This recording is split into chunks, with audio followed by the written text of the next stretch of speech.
in the small lakeside town of Penfield, once known for its peaceful boardwalk and scenic trails.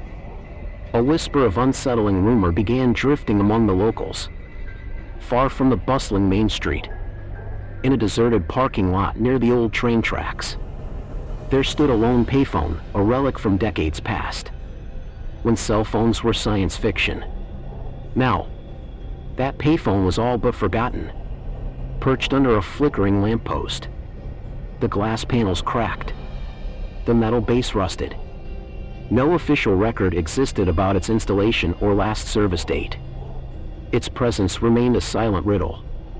But among teenagers who liked to gather around bonfires, or older folks who recalled half-forgotten tragedies, there floated a rumor that phone booth always gave one final phone call from those who'd passed away, calling for the last time. Some said the contraption was haunted by victims of a train accident decades ago. Others insisted a single mother, who died in a car crash returning from an ill-fated call, had imbued the phone with her restless spirit. The local ghost stories varied, but they all converged on one chilling detail: if the phone rang while you were near, you must never pick it up, because the voice on the other end wouldn't be from the living. Emery Hill, a part-time journalist and part-time bookseller, loved writing about small-town legends. She'd come to Penfield for a quiet life after years in the city. The talk of an abandoned phone booth that might channel the voices of the dead piqued her curiosity. She decided to investigate, initially brushing it off as folklore. But as she interviewed townsfolk and dug into municipal archives, she discovered an uncanny consistency in the rumors. People who answered that phones ring often disappeared soon afterward, or were found traumatized and refusing to speak of what they'd heard. There was no official police documentation to confirm vanishings. Just rumor after rumor quietly repeated. Something about that phone station stood beyond rational explanation. Still uncertain if it was a hoax or a true phenomenon, Emery read each rumor with a balanced mix of skepticism and excitement. She planned to write a piece about it for a niche website focusing on paranormal urban legends.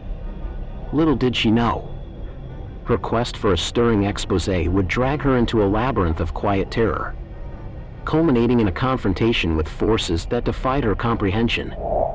Emery's first day poking around led her to the silent, cracked pavement behind Penfield's deserted train station. The station itself had been decommissioned years ago when routes changed, leaving behind a wide lot of overgrown weeds and scattered trash.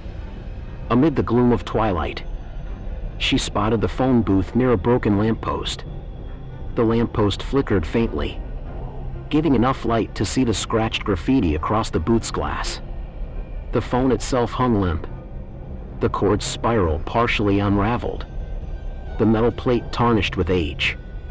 Something about the atmosphere felt heavier there, like the hush of a chapel at midnight. Emery tested the phone, lifting the receiver.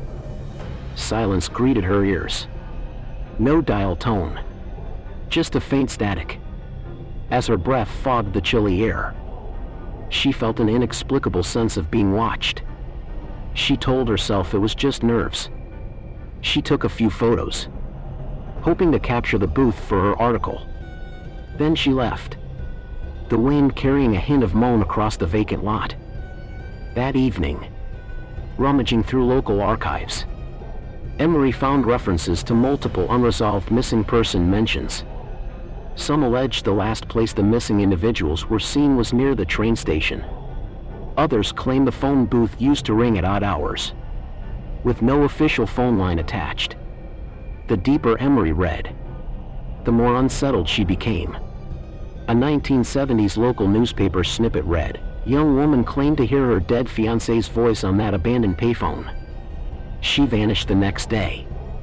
Another story, from the 1990s, described a teenage boy found wandering in shock near the station, muttering about a call from mom, even though his mother had perished in a flood years earlier.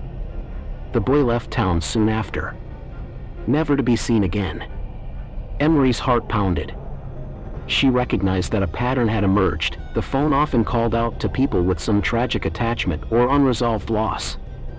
A cold shiver told her this might be more than a campfire tale. She resolved to keep investigating, ignoring that flicker of dread that whispered she should walk away. The next day, Emery cornered some older residents, gently asking about the phone booth. Most stiffened, clamming up. A few offered cryptic statements. One elderly man, trembling with arthritis, said, "That phone's cursed. People vanish." My cousin answered it in 72, "Gone." A middle-aged waitress at a diner near the old station only said, "I heard it ring once while I was driving past. I nearly pulled over, but something told me not to. Thank the Lord I kept driving." It was as if the entire town had a silent agreement not to speak openly about that phone station. Emery found the hush reminiscent of a collective guilt or fear. She tried prying for specifics. Did they recall any sightings? Did the phone ring at certain times? But most refused to elaborate, glancing anxiously at the windows, as if the phone might overhear. Finally, a retired policeman, Officer Leland, who had to be coaxed with coffee in privacy, admitted he'd investigated an incident decades ago. A woman claimed she heard her deceased brother's voice from that booth. Next day, she was found. Well, we never found her alive. Only her jacket near the booth. Officially, she's a missing person, but we all suspect the phone. Don't ask me how. She just vanished. He left it at that, eyes dull with helpless resignation. We can't close a phone booth. The lines, if any, were cut years ago. Yet folks keep hearing it ring. Emery's dread grew, but so did her determination. She decided the best chance to glean the truth was to witness the phenomenon herself, somehow be near the phone if or when it rang. She set about a plan to stake out the station at night, armed with a thermos, her camera, and a phone for backup.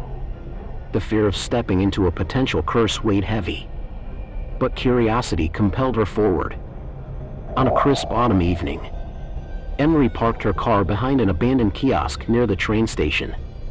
She arrived around 11 p.m., setting up a vantage point behind a rusted dumpster with a clear line of sight to the phone booth. The lamppost overhead flickered as usual, painting an ever-shifting halo of light on the glass phone enclosure.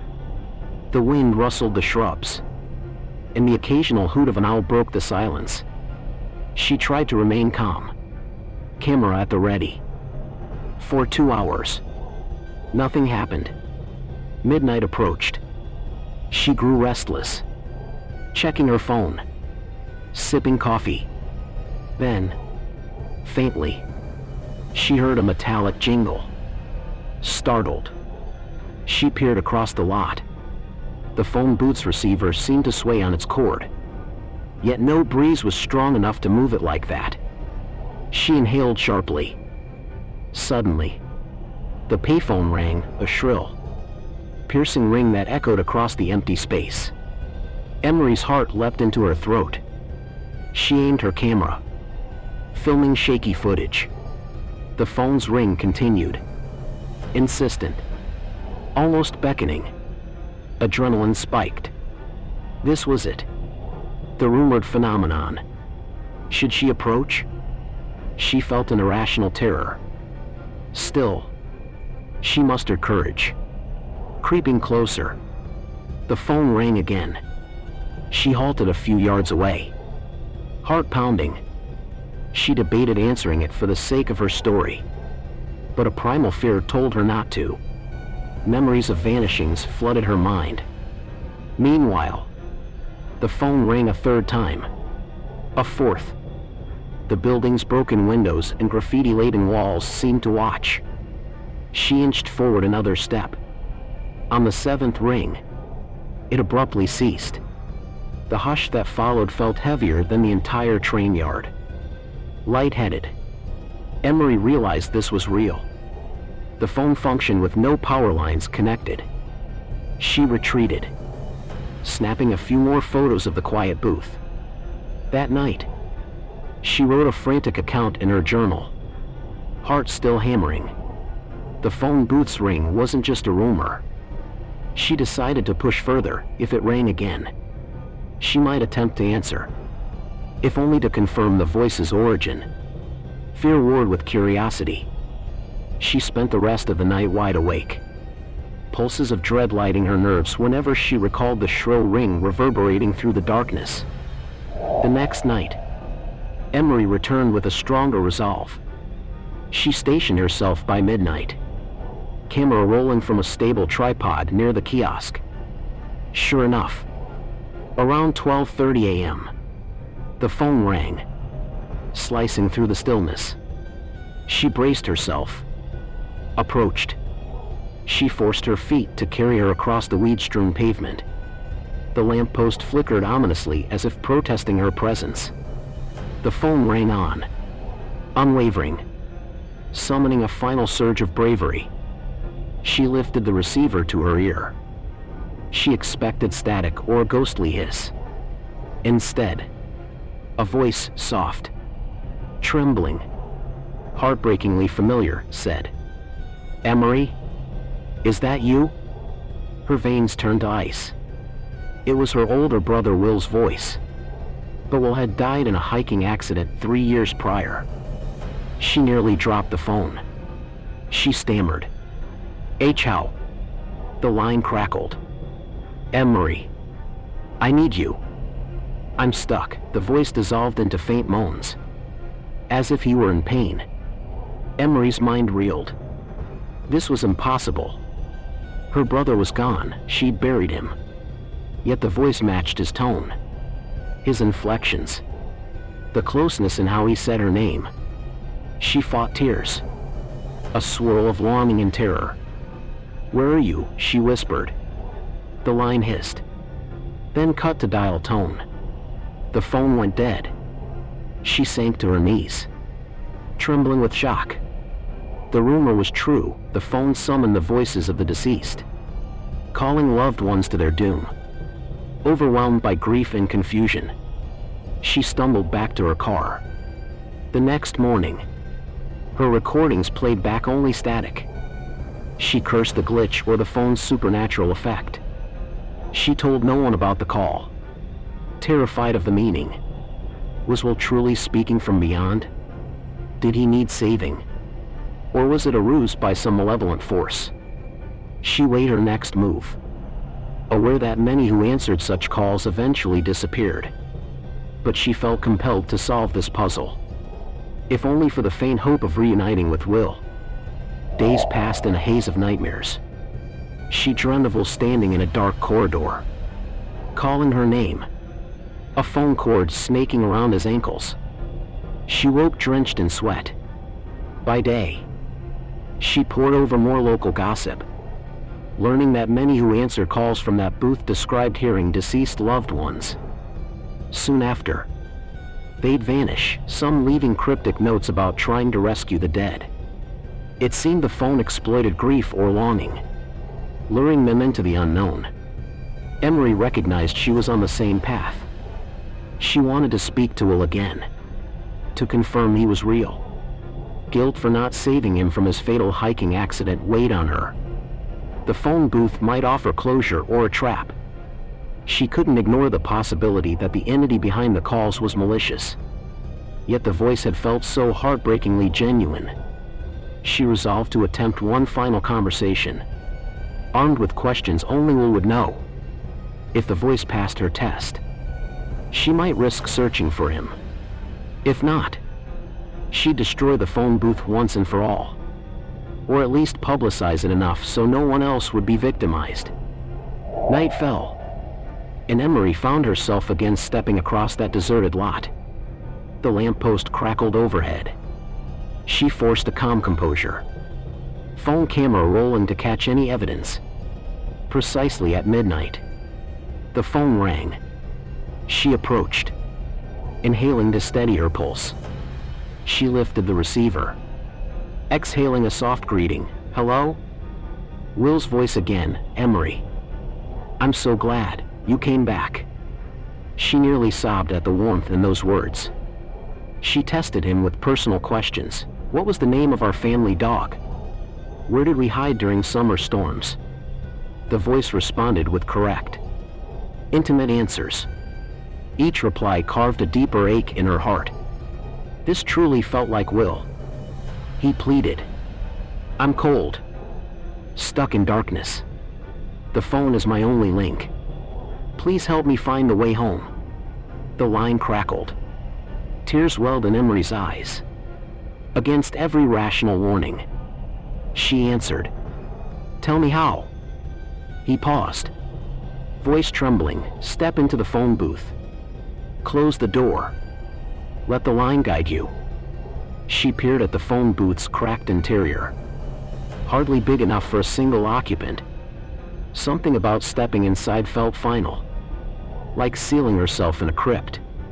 But longing for her brother overshadowed the sense. She murmured, I'll try.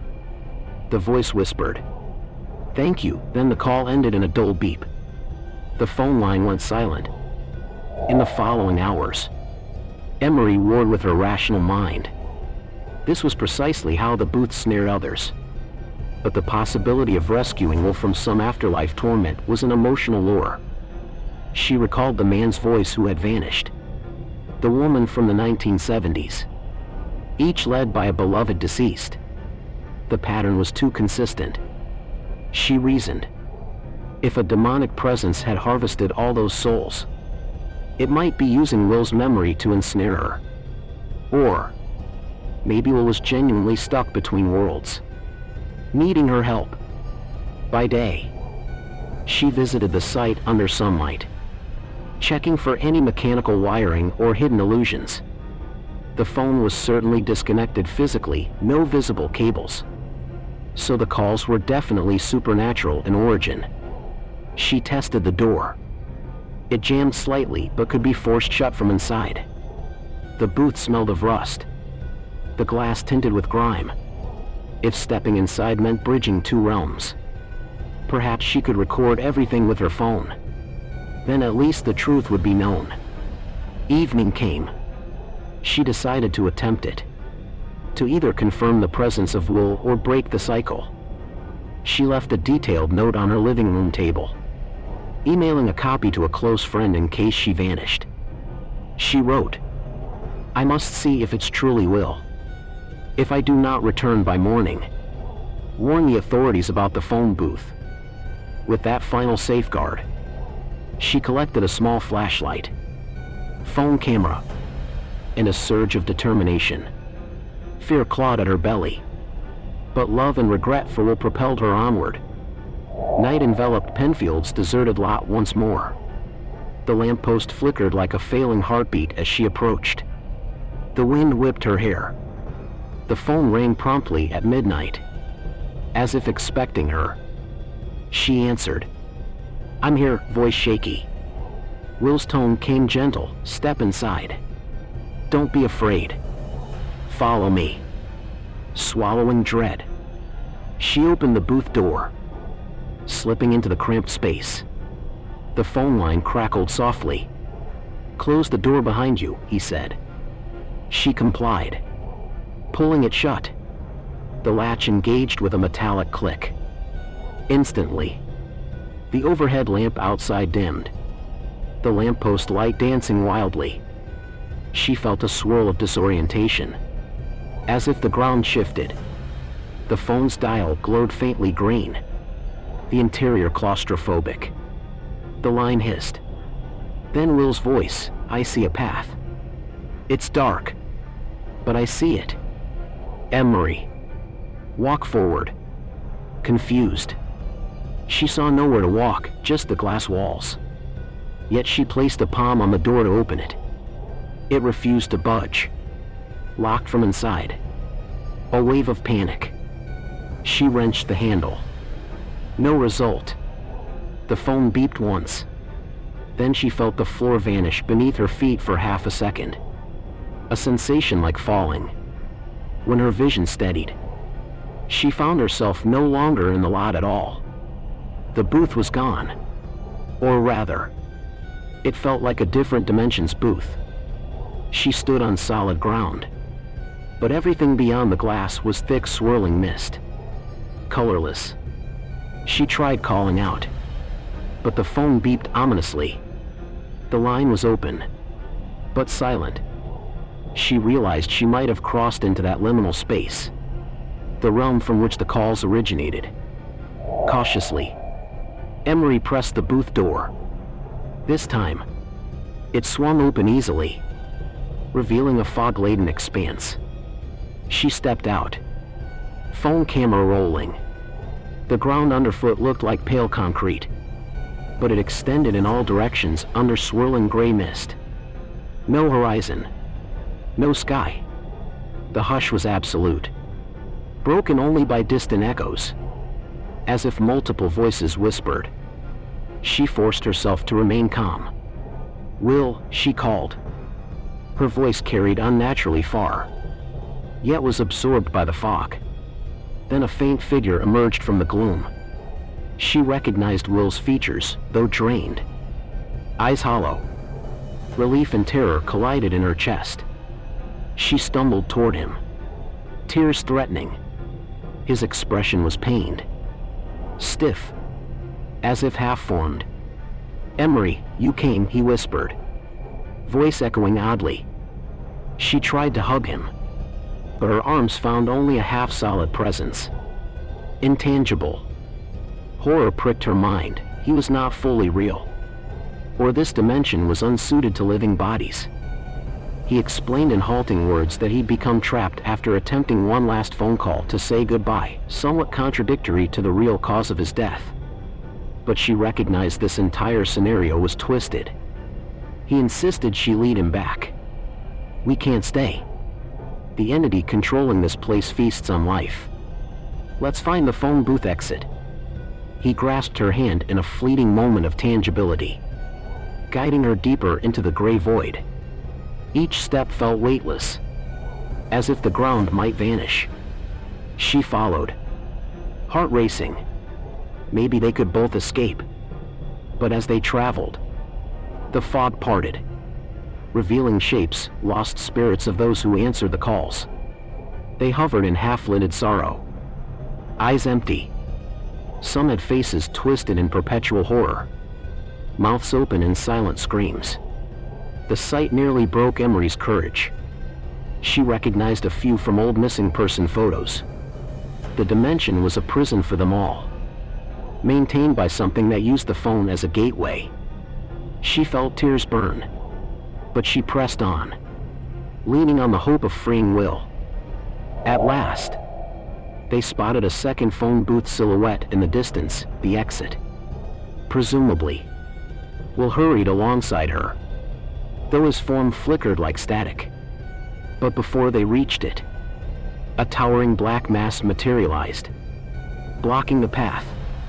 It had no distinct features, just a pulsing darkness. A cacophony of half-audible shrieks emanated from within, possibly the absorbed souls. The mass extended a tendril, coiling around Will's arm. He gasped, face contorting. A voice boomed in Emery's mind. "He belongs here. So do you." She mustered every ounce of resolve, brandishing her camera phone like a feeble shield. "No," she shouted. "We are leaving." The entity's mental assault hammered her with glimpses of countless who failed to escape. She glimpsed the 1970s woman, the 1990s teen, each devoured by the black swirl. Will cried out, "Go! Emery! Leave me if you must." But she refused. She lunged forward, grasping his flickering hand, pulling with all her might. The entity howled, the entire realm trembling. A swirl of dark mist enveloped them, and her lungs seized as if drowning in nightmares. In a desperate final push, Emery recalled the phone's beep, the ring from the other side, summoning her last vestige of hope. She pictured the exit phone booth, The rightful dimension. The real world. She mentally repeated, "This call ends now." She forced her eyes shut, ignoring the deafening hush, dragging Will forward in that ephemeral sense. When she reopened her eyes, she found herself stumbling into the phone booth, the black mass screaming behind them as they crashed out. The door flung open, revealing the real train station lot at night. She tumbled onto the cracked pavement, choking on cold night air. The phone's line dangled, silent. She turned, half expecting Will to be behind her, but only emptiness. Her heart twisted. He didn't emerge. She called his name, tears streaming. The phone booth stood inert. No swirling portal. She sank to her knees in despair, realized the entity must have forcibly kept him, or he simply couldn't exist outside that realm. A single sob erupted from her. Morning found Emery sitting by the booth, broken. No new call. No sign of Will. She returned to her apartment in a state of numb shock. She wrote everything down, typed a scathing article exposing the phone booth's supernatural nature, warning others, but the local press dismissed it as sensational fiction. She posted it online to paranormal communities. Some believed her. Many called it a hoax. A month later, the payphone still stood. Occasionally, it rang at midnight, heard by passers-by. Some nights, Emery forced herself to ignore the ring. She knew answering would lead to the same horrors. She had no illusions of saving Will now. That realm behind the phone had claimed him. The phone was unstoppable, the entity unconquerable. The final heartbreak lay in the knowledge that more unsuspecting souls might eventually answer a nighttime ring, lured by a voice they lost to death. In a last desperate measure, she tried physically wrecking the phone booth.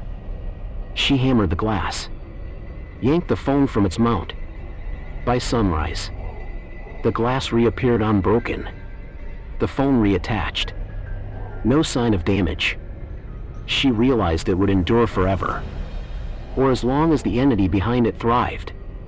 She left Penfield soon after, the weight of Will's memory too painful to bear.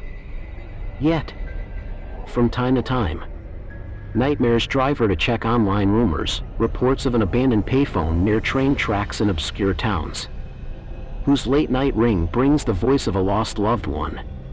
She knows the curse has spread or resumed. She can only pray that future victims sense the danger in that single, lonely phone booth under a flickering lamppost, and walk away before it's too late. Because every final call from the payphone belongs to the dead, and answering it means risking a one-way journey into a realm that never returns its visitors.